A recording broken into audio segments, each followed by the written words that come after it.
5 seconds, 2 seconds, ready.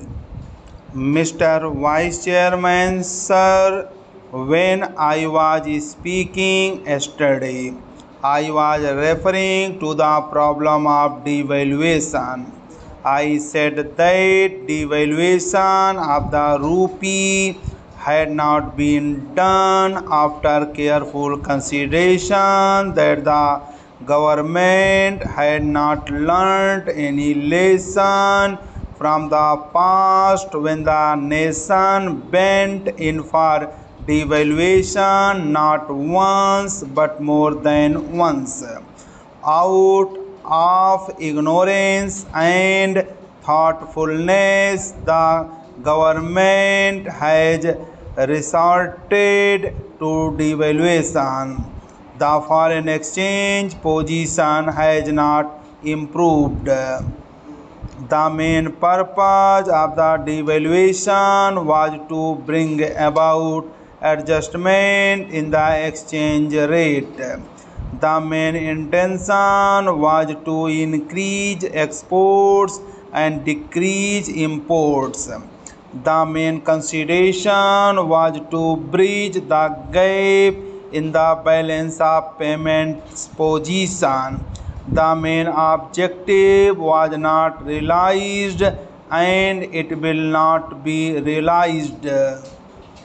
It was done at the behest of the World Bank and the International Monetary Fund.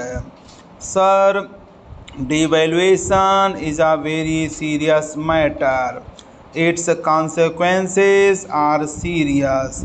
If it is undertaken thoughtlessly or in a hurry, it may destroy the very economic system and dislocate our monetary fabric. This is what has happened now.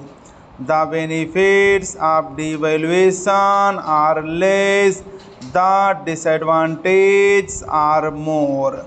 As a result of the devaluation, what really has happened? The prices have increased. The increase in the administered prices has acted as a catalyst.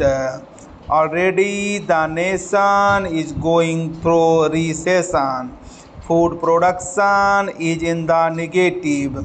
Industrial production has almost registered a zero rate of growth, whereas money supply is increasing fast. The government had undertaken devaluation at this juncture.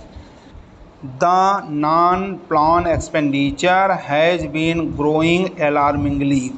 There is wastage, there is misdirection of resources to which I referred yesterday.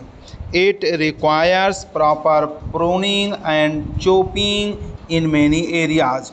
For instance, on government staff alone, we are paying rupees 12,000 crores every year, which constitutes 10% of our governmental expenditure.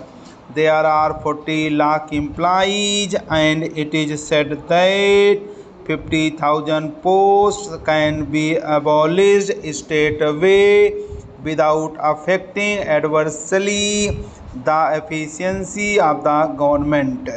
On the contrary, the efficiency might improve. Sir, we have borrowed money in the past also, but never had the World Bank and the International Monetary Fund dared to impose such conditionalities. There were conditionalities, I know, but not such conditionalities as they are imposing now. Today, before these international institutions, before the Western world, India is appearing as if it were a country of Lilliputs. Sir, today the country is standing on what I call the escalator of stagnation and corruption. There is stagnation prevailing. Stagnation and inflation go together with fragile institutions. We have no strong institutions. We have combined these things with fragile institutions. They cannot absorb the shock. That is the situation today in India. The result is there will be galloping inflation even in future.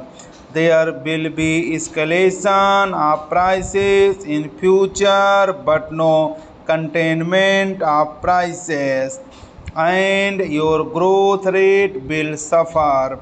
Recession will continue because there is world recession. Demand for our goods will also decline. There is no demand for our goods in the world because of the recessionary conditions in America and Western countries of the world.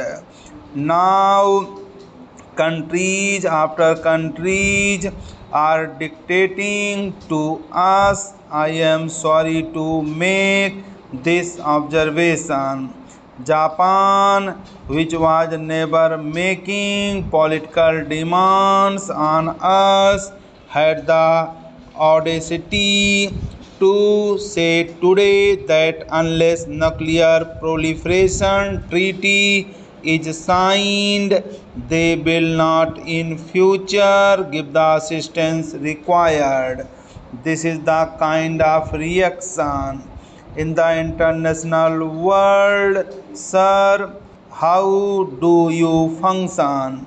In foreign affairs, how are you functioning? This is a great nation in spite of its weaknesses.